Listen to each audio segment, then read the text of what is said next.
Hello everyone, and welcome to my top 3 list of the best heavy cav units in Total War Warhammer 2. So this is going to be an evaluation of these units as it pertains to unmodified multiplayer battle. Of course, when you get into campaign, all sorts of different units can be very functional based on redline trees, lore trees, and all that sort of good stuff. So for the sake of this video, we will be focusing again on multiplayer battles as well as custom battles that do not have any campaign modifications. Granted, there will be applications to campaign because these units in general are quite solid. And coming in with the number 3 spot here on the list, it's going to be the Questing Knights of Bretonnia. And these guys are really good for a multitude of reasons, so let's go ahead and jump right into this. So firstly, they are immune to psychology, which for Bretonnia is extremely valuable. Oftentimes you're going to have peasant mobs, men-at-arms, and just a lot of kind of haggard, cheap infantry that can get run over and break very quickly. So having these knights as a backbone piece that are not going to run against big scary monsters with armor, very, very good stuff. Now, let's go ahead and look at the rest of their stats. So they have 80 armor, which certainly isn't bad. Now, they're not shielded, so a little bit susceptible against factions that have really good powder play, maybe a little bit risky against like Vampire Coast type factions, things like that. But nonetheless, 80 armor isn't bad. Pretty good leadership at 75. A decent speed at 75 as well, which there are some other heavy cav in the game which rock 66 speed, 70 speed, so they're going to be a little bit quicker than a lot of other cav units in the game, which is also quite nice. But where Questing Knights really shine is in their dual purpose. So they have decent melee combat stats. Now, a lot of cav units, especially shock cav units, have relatively poor combat stats that are compensated for by their charge bonus. So they come in, they get a massive spike from their charge bonus, they pull back, etc., etc. Now, Questing Knights have good general stats at 40 and 36. So these bad boys can actually sit in combat. They can help deal with armored infantry, chaff infantry. They're going to be able to cut through them very quickly. On top of that, they do also have 48 weapon strength, with 36 of that being armor piercing. Now, one of the biggest problems that Bretonnia has had pretty much since its inception, really, is dealing with big, large armor targets, Arachnok spiders, different constructs from the Tomb Kings. All of these big, scary beasts have always been very tough for the Bretonnians to bring down. But Questing Knights are a pretty decent remedy for that. They have really good AP values, and their general combat stats are good enough that they can fight things like Tomb Scorpions and Camarine War Sphinxes, as long as, of course, they can catch them alone and the monsters don't have spear support and chaff support. Questing Knights will be a pretty good answer there. So on that note, pretty good against big monsters, pretty good against armored threats, as well as enemy heavy cav. Oftentimes, when you see the Bretonnians playing against the Empire in multiplayer, you're going to be seeing Questing Knights picked to actually deal with Demogryph Knights. Now, of course, a little bit of buffing is needed, but from a cost analysis perspective, they do a pretty good job there and are much more efficient in many situations than Knights of the Realm. Knights of the Realm, however, if you're facing lightly armored big targets like Beastmen, Centaurs, Minotaurs, things like that, the Knights of the Realm will probably edge out that matchup. But in general, the Questing Knights will then be better against the infantry as well. So in many situations, Questing Knights are a great answer against big armored threats. They're not going to turn and run like Questing Knights do to terror, because of course not Questing Knights, Knights of the Realm, because Knights of the Realm are not immune to psychology, whereas Questing Knights are. So in summary, you don't really have to go up to that big premium and pay $1,500 or $1,600 for the big heavy-duty cav units to get that immunity to psych. And honestly, Questing Knights are very efficient against big targets, against armored infantry, against light infantry. They're just a very well-rounded cav unit, and I think they're one of the best cav units in the game. As such, they are going to be taking the number 3 spot. And now, on to number 2. Arise now, my fellow sons of Sigmar, and celebrate the victory of the Demogryph Knights with Halberds for taking second place here in this list. So Demogryph Knights with Halberds are very much the glue, as I've said in other videos, that kind of bring the Empire together. The Empire is a jack-of-all-trades faction. They don't have the best infantry. Their cav units are honestly pretty good, and they might have some of the best cav units in the game. But aside from that, very much a jack-of-all-trades faction. Their missile units are good, but not the best. Their infantry are kind of in the same department. And the Demogryph Knights are kind of like your backline sweeper, your backline enforcer. Just think if you're playing football or soccer, as it's called here in the States, they're the guy who kind of hangs out by the goal. And if anybody's trying to get in there and score a goal on your faction, and in this metaphor, of course, the goal will be your artillery pieces, your silver bullets, your other kind of squishy pieces in your backline. The Demogryph Knights with Lances are the monstrous unit with good mass that goes and blocks them up and does a lot of work. And of course, if we look at their stats, 125 armor makes them very durable against small arms fire. So if they're being shot at by any non-AP missiles, they're going to be able to shrug those off very well. And of course, if you're going with Demogryph Knights, I would honestly recommend to make sure that you bring Earthbloods and Regrowths and things like that. They're a unit that really benefits quite well from healing because they also have a low model count. So each model within that unit actually has a really high HP pool compared to something that's like 45 models or 60 models. So they're really going to heavily benefit from healing. So while we're kind of talking about Demogryph Knights, we can touch on some general tactics. But again, you really want to bring healing with these guys.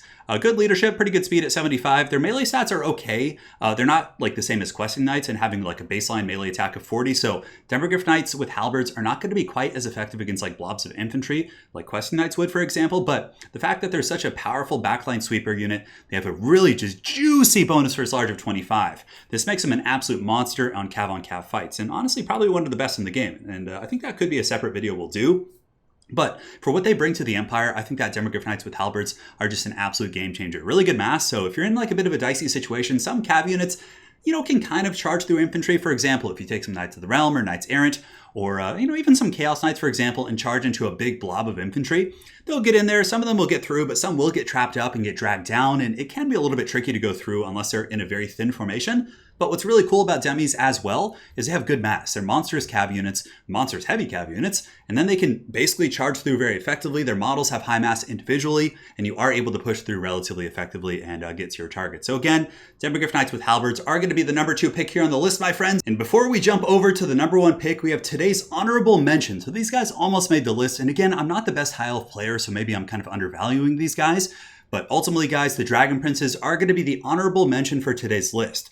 So if we look at Dragon Princes, they're just really, really tanky and have great shock value. So 110 armor, shielded, almost impeccable leadership at 85, good speed at 78, but really where they shine is their charge bonus of 80, and the fact that they also have 20% physical resist. So not only do you have 110 armor to get through, really good melee defense, which it looks like it's 30 baseline, but of course they do have martial mastery, which means their melee defense is actually going to be 42, but on top of that, they have physical resist. These guys are just so tough to drag down, and they're a really good shot cav unit. Of course, one of the main issues of Princes is the fact that they do lack AP. They have 44 weapon strength, and if we look at the proportions of that, only 13 of that is armor piercing. So if they end up fighting enemy heavy cav, enemy big monsters, they're not really going to shine as much as, let's say, like a Questing Knight would or a Demogryph Knight, or in the case of our number 1 pick would, not too many spoilers. We'll get there eventually. But I do think Dragon Princes are very solid. Now, they're not for every matchup, and they're not as ubiquitous. Man, it's a bit of a, I don't know why that word just totally got lost in my head, but they're not as ubiquitous as, let's say, the Questing Knights or the Demogryph Knights for the Empire. But nonetheless,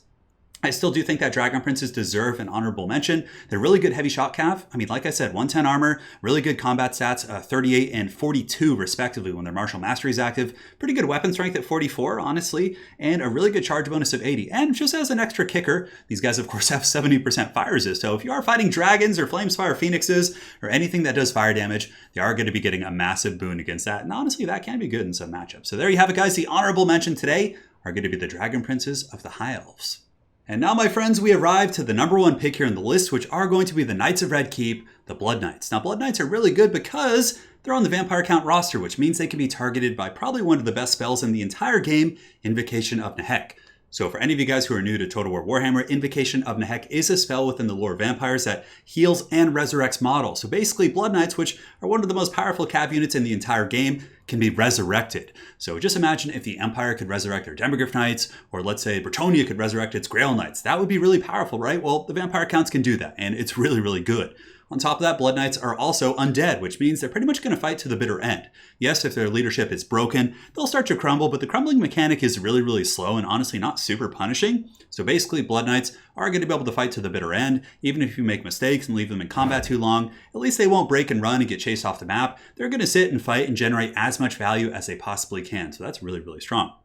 On top of that, Blood Knights have pretty good stats, like I said. 110 armor, they're also shielded. And yes, the shield is very nice. It's just a bronze shield, which gives them 30% against small arms fire and all that sort of good stuff. But they have a really cool ability called the Flag of Blood Keep, which gives them 22% missile resist. So the shielding, the armor, 22% missile resist if they're not engaged in melee. If they're in melee, it's turned off while they're rioting and skirmishing and trying to get those really juicy fights they're looking for. These bad boys are going to have 22% missile resist, which is really, really good.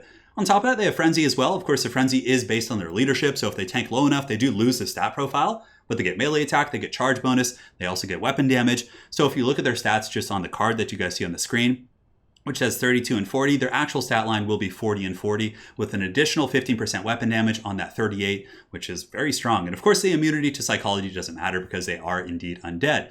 But what really makes Blood Knights very good. It's pretty much the same reason why Questing Knights are really good. They're very good dual purpose.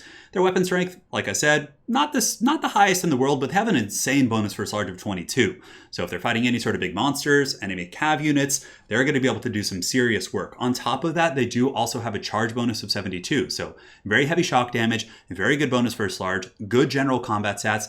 And that's really solid because yes, they can deal with enemy cav units, they can fight enemy monsters, and on top of that, they have good enough shock value with a charge bonus of 72 and high combat stats. A lot of units that typically are designed for anti-large or designed for bonus versus infantry have bad stats, but they make up for that by having the bonus. But Blood Knights don't really fall into that category.